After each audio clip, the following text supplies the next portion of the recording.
बिस्मिल्लाहिर्रहमानिर्रहीम। Third question start करेंगे quick book में। मैं यहाँ पे लिखता हूँ जी प्रॉब्लम नंबर 3। ठीक है, इसमें थर्ड क्वेश्चन में आप जानते हैं कि ओपनिंग बैलेंसेस हैं, एक कंपनी है मैनुअल चल रही है, उसको जो है अब हमने कंप्यूटराइज करना है मैनुअल से। तो उसमें ये होता है कि अगर कोई सिस्टम पुराना चल रहा है और आप उसको कंप्यूटराइज करना चाह रहे हैं तो करंट आपका जो सिस्टम है, जो भी आपका बिजनेस है, उसकी बैलेंस शीट आप हासिल कर लें। ठीक है, बैलेंस शीट जब आप उसकी हासिल कर लेंगे तो उसको हम पोस्ट कर देंगे फिर अकाउंट्स बना के और अपने चार्ट ऑफ अकाउंट्स के अंदर। तो अगर मैं आपको थर्ड क्वेश्चन दिखाऊं तो उसमें देखें रज़ाइन कंपनी विल अकाउंटिंग पीरियड, ये पुरानी कंपनी चल रही है तो मैंने उसका जो है वो बैलेंस शीट हासिल कर ली है। ये बैलेंस शीट हम इसके अंदर पोस्ट कर देंगे और फिर हम अपना बाकायदा क्वेश्चन जो है वो स्टार्ट कर लेंगे। ठीक है जी, चलें। तो सबसे पहले आप जानते हैं कि चार्ट्स ऑफ अकाउंट बनाने पड़ते हैं। चार्ट ऑफ अकाउंट्स भी हमने वो बनाने हैं जो कि क्वेश्चन में दिए हुए हैं। तो क्वेश्चन के मुताबिक पहला अकाउंट फर्नीचर का है। ठीक है, उसके बाद फर्नीचर का ओपनिंग बैलेंस है 1 लाख रुपया। तो ये साथ के साथ हम बनाते जाएंगे। फर्नीचर जो है वो फिक्स एसेट होता है जी। Enter opening balance 1 lakh. आज का ओपनिंग बैलेंस है तो डेट दे दें इसको। दूसरा जो है वो हमारे पास इन्वेंट्री है, फैब्रिक 2000 मीटर 50 के हिसाब से। बंद करें इसे। एडिट प्रेफरेंसेस में जाएं, आइटम एंड इन्वेंट्री प्रेफरेंसेस में जाके चेक्स लगाएं इसको। उसके बाद इन्वेंट्री आइटम में जाएं, राइट क्लिक करके न्यू, और क्या बनाते हैं जी आप, फैब्रिक्स का हमारा काम है। फैब्रिक जो है वो मीटर में होता है तो हम इसका यूनिट भी सेट करेंगे। उसके बाद जो है यहाँ पे हमने सेल अकाउंट देना है, ऐड न्यू कर लें सेल्स अकाउंट। और उसका ओपनिंग बैलेंस जो है वो भी हमने देना है। कॉस्ट है 50 रुपीज़ और क्वांटिटी हमारे पास है 2000, तो 1 लाख रुपीज़ आ जाएगा। कॉस्ट पर यूनिट 50 रुपीज़ इधर आ गया, और कितना मीटर है 2000 मीटर है वो यहाँ पे आ गया। सेल अकाउंट दे दिया, इन्वेंट्री पार्ट फैब्रिक ये हमने एंट्री पोस्ट कर दी। अब हम दोबारा चार्ट्स ऑफ अकाउंट में चलते हैं। उसके बाद हमारे पास कैश है 3,25,000 रुपये। राइट क्लिक करके न्यू में जाते हैं, बैंक। कैश का ओपनिंग बैलेंस है 3,25,000। डेट दे दें इसको। उसके बाद बैंक है 4,25,000। बैंक का ओपनिंग बैलेंस है 4,25,000 है जी। अकाउंट रिसीवेबल नासिब 45,000 रुपये है, इसको क्लोज करेंगे। ठीक है, उसके बाद हम कस्टमर में चले जाएंगे, न्यू कस्टमर बनाएंगे। इसका नाम है नासिर है और इसका ओपनिंग बैलेंस है 45,000।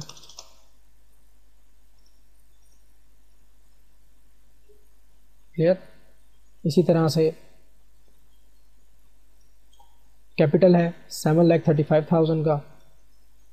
चार्ट्स ऑफ अकाउंट में वापस आएंगे, न्यू इक्विटी, कैपिटल का अकाउंट में बनाने जा रहा हूँ इधर। इसका ओपनिंग बैलेंस है 7,35,000, 7,35,000 रुपये। उसके बाद जो है अकाउंट पेबल ज़मीर 2,10,000 रुपये, उसको क्लोज करेंगे। वेंडर में जाएं, न्यू, ज़मीर का ओपनिंग बैलेंस है 2,10,000 रुपीज़। तो चीज़ें वही हैं, स्टेप्स वही हैं, लेजर्स भी वही हैं, बस उनमें ओपनिंग बैलेंस का इंदराज जो है वो हम कर रहे हैं। सैलरी पेबल 35,000 रुपये का ओपनिंग बैलेंस है। चार्ट ऑफ अकाउंट्स न्यू, तो ये हमारी अदर करंट लाइबिलिटीज़ होती हैं।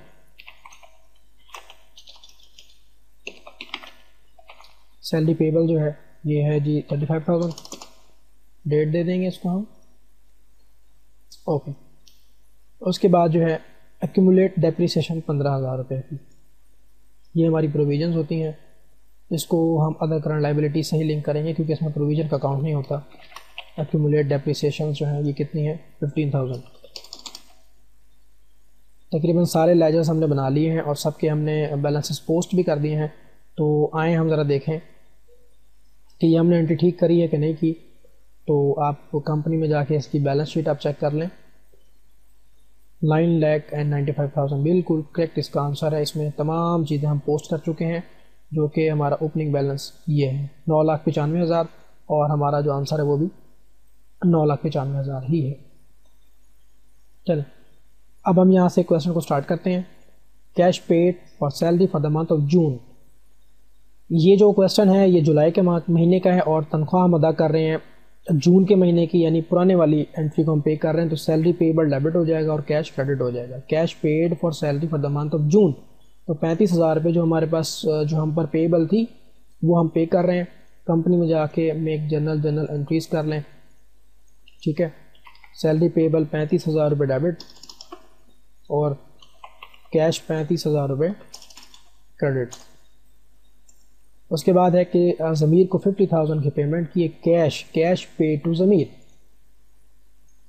तो आप इधर से ज़मीर को राइट क्लिक करके पे बिल में जाएंगे। हम इसको दे रहे हैं कितना जी, 50,000 की पहली पेमेंट हम इसको कर रहे हैं और कैश में से दे रहे हैं जी ये, ठीक है। ये हमारी पहली पेमेंट इसको चली जाएगी। उसके बाद वो क्या कह रहा है कि cash deposit in bank 25,000, cash deposit in bank 25,000। ये हमारी जनरल की एंट्री है, बैंक डेबिट और कैश क्रेडिट। 25,000 और कैश 25,000 चलेंगे। उसके बाद 10 meter fabric return by Nasir, 100 meter fabric return by Nasir. बल्कि उससे पहले एक और एंट्री हमारे पास है सोल्ड वाली, बिल्कुल ये सेल होगी तो रिटर्न होगी ना।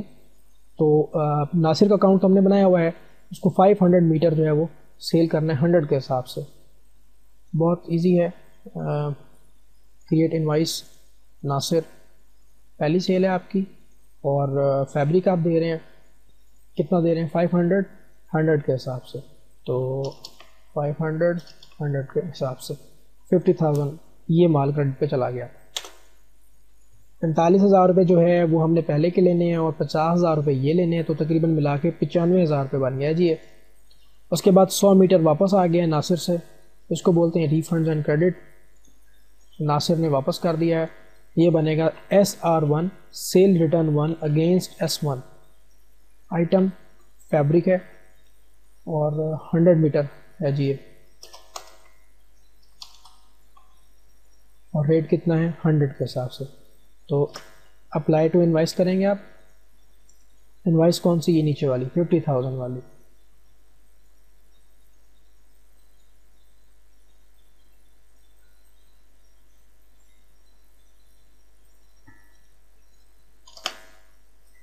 अप्लाई टू इनवाइस,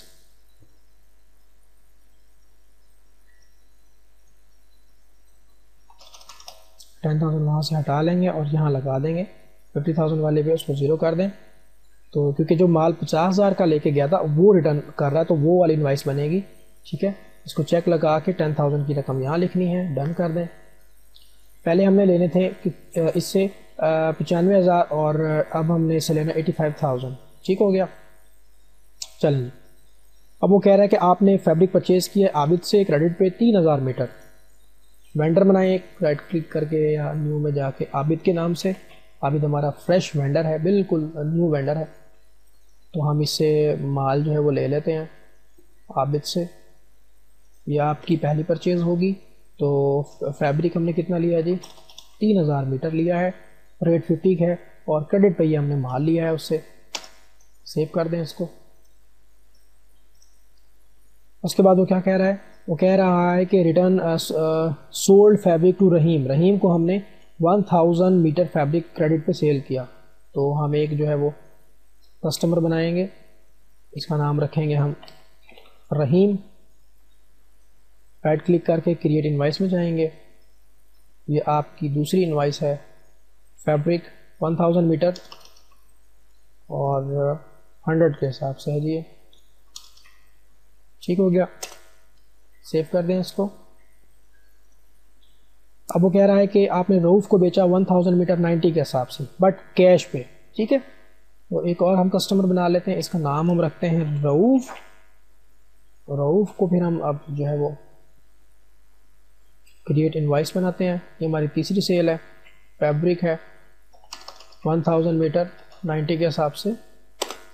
क्योंकि ये एंट्री कैश पर है तो आपने राइट क्लिक करके रिसीव पेमेंट में जाके इसे पैसे ले लेने हैं रऊफ़ से। कितने रुपए लेने हैं जी आपने इससे, 90,000 रुपीज़ लेने हैं मगर ये जा कहाँ रहे हैं, ये अनडिपॉजिट फंड में जा रहे हैं। वहाँ से हम उठा के जो है वो ट्रांसफ़र फंड में जाके अनडिपॉजिट फंड में 90,000 कैश में यहाँ से मुंतकिल कर देंगे, ट्रांसफ़र कर देंगे।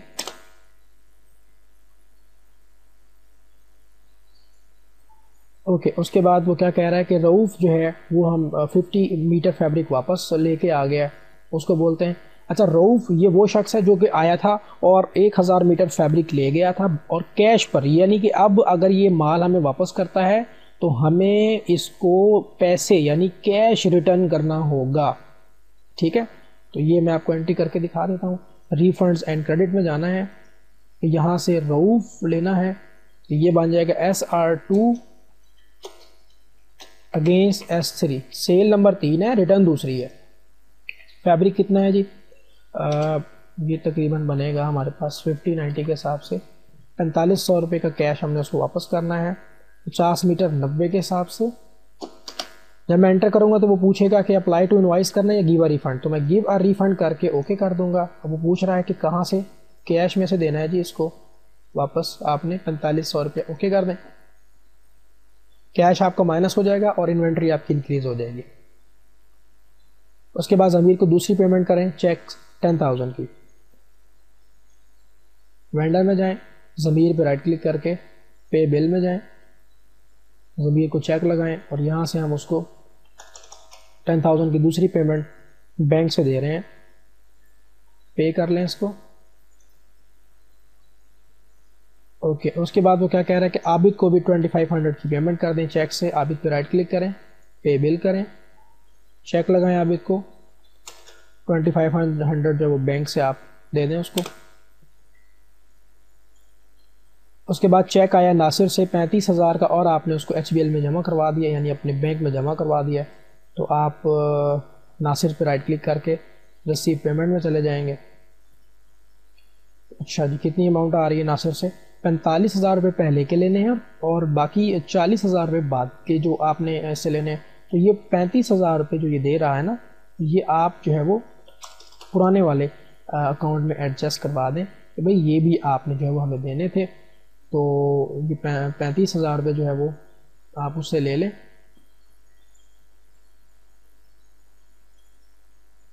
35,000 रुपये और बैंकिंग में जाके फ़ंड ट्रांसफ़र 35,000 रुपये जो है आप उसको डाल दें बैंक के अंदर, क्योंकि उसने आपको चेक दिया 35,000 रुपये का, तो वो डिपॉजिट फंड में जाता है, वहाँ से उठा के ट्रांसफ़र कर लें उसको। Salary payable for the month of June 1 lakh. ठीक है, ये हमारी बड़ी कॉमन सी एंट्री है। सैलरी एक्सपेंस डेबिट हो जाएगा, उसका अकाउंट नहीं बनाया तो मैं बना लेता हूँ अभी। सैलरी का सैलरी एक्सपेंस जो है वो 1 लाख, क्योंकि पे नहीं किया तो सैलरी पेबल क्रेडिट हो जाएगा। डेप्रीसिएशन है 12,750 रुपये की, ये अभी मैंने नहीं बनाया है, तो हम डेप्रीसिएशन एक्सपेंस का अकाउंट बना लेते हैं जी। इधर डेप्रीसिएशन एक्सपेंस 12,750 रुपये और एक्यूमुलेट डेप्रीसिएशन क्रेडिट कर देंगे, क्योंकि इस सवाल के अंदर जो है वो बजाय कि नेट माइनस करें, ये प्रोविजंस बना रहे हैं, तो हम भी बिल्कुल इसी तरह से काम करेंगे। तो चलें स्टूडेंट्स देखते हैं कि इसका आंसर कितना है। स्टॉक हमारा कितना है जी, 1,32,500 रुपये का। रिपोर्ट्स में जाएं, यहाँ से हम रिपोर्ट सेंटर में चले जाएंगे। रिपोर्ट सेंटर में जाके इन्वेंट्री और समरी। अच्छा, हमें ये दिखा रहा है 1,32,500 रुपये और हमारा जो ये देखें 1,32,500 ही है और नेट इनकम हमारी है बल्कि लॉस है 4,750 रुपये का। 4,750 रुपये का, ये आप देख लें। इसमें अब यहाँ पे एक प्रॉब्लम ये आ रहा है कि हमारा आंसर तो ये नहीं है, हमारा आंसर तो बहुत ज़्यादा 1,69,750 रुपये लॉस है, जबकि सवाल में जो है वो 4,750 लॉस है। क्विक बुक के अंदर एक और इशू ये है कि देखें, जब आप अगर आपने किसी कस्टमर से पैसे लेने हैं और वो ओपनिंग बैलेंस है, अगर आपको याद हो तो नासिर से हमने, ये देखें ऊपर अगर मैं आपको दिखा दूं, नासिर से हमने कितने पैसे लेने थे, 45,000 रुपये लेने हैं ना, तो ये क्या करता है, ये इसको अनकैटेगराइज इनकम में शुमार कर देता है। ठीक है, अगर आप गौर से देखें तो अनकैटेगराइज इनकम में 45,000 रुपये ये शुमार कर देता है। अनकैटेगराइज इनकम, वो कहता है कि मैं इसको कैटेगराइज ही नहीं कर रहा, आपने 45,000 रुपये लेने हैं, ये आपकी इनकम है, मगर क्यों अनकैटेगराइज इनकम है, तो आपने इसको यहाँ से ख़त्म करना है। ठीक है, और दूसरा ये, अगर आपने किसी के पैसे देने हैं, ज़मीर के आपने 2,10,000 रुपये देने थे, तो ये कहता है कि अनकैटेगराइज एक्सपेंस है जी, अनकैटेगराइज एक्सपेंस है ये 2,10,000 रुपये। तो सबसे पहले तो हम इसको बराबर करेंगे, अनकैटेगराइज इनकम को कैसे ख़त्म करेंगे। कंपनी में जाएं, जनरल एंट्रीज़ में जाएं, अनकैटेगराइज इनकम को डेबिट कर दें 45,000 से, और ओपन इक्विटी बैलेंस को क्रेडिट कर दें 45,000 से। इसी तरह से ओपन इक्विटी बैलेंस को डेबिट कर दें 2,10,000 से, और अनकैटेगराइज एक्सपेंस को क्रेडिट कर दें 2,10,000 से। इतना करने के बाद जो है, अब देखें इंशाल्लाह आपका जवाब बिल्कुल ठीक आ जाएगा। अनकैटेगराइज इनकम हमने ख़त्म कर दिया और अनकैटेगराइज एक्सपेंस भी हमने ख़त्म कर दिया, और 4,750 हमारा नेट लॉस है, बिल्कुल ठीक है। और अब हम देखते हैं कंपनी की बैलेंस शीट, वो कितनी है, वो है 11,155,500। तो हम अपनी चेक कर लेते हैं, इसका आंसर कितना है, 11,27,750। अच्छा, अब इसमें क्यों कॉन्ट्रडिक्शन आ रहा है, क्योंकि इसके अंदर जो है वो आपकी एक्यूमुलेट डेप्रीसिएशन 27,750 रुपये रिज़र्व में है। अगर आप चाहें तो फर्नीचर के साथ इसको राइट ऑफ कर लें। अगर मैं एक वोचर पास कर दूं, कौन सा, अभी देखिएगा, एक्यूमुलेट डेप्रीसिएशन जो है, अगर मैं उसको एक्यूमुलेट डेप्रीसिएशन को 27,750 रुपये डेबिट कर दूं और फर्नीचर को मैं जो है वो क्रेडिट कर दूं, तो फिर हमारा आंसर ठीक आता है या नहीं आता, इसको भी हम देखते हैं। ये देखें 11,277,750 हमारा आंसर आ गया। असल में ये आंसर क्यों आ रहा है, क्योंकि ये 27,750 रुपये राइट ऑफ होके फिर फर्नीचर की नेट वैल्यू बाहर आ रही है। और पहले क्या हो रहा था इसमें कि फर्नीचर अपनी बैलेंस वैल्यू पे आ रहा था 1 लाख में, और ये जो 27,750 रुपये की रकम थी ये एक्यूमुलेट डेप्रिसिएशन में आ रही है, तो वही मैंने उसको राइट ऑफ कर दिया। अब आपका जो सवाल है वो बिल्कुल ठीक हो गया है। थैंक्स फॉर लिसनिंग, अल्लाह हाफिज़।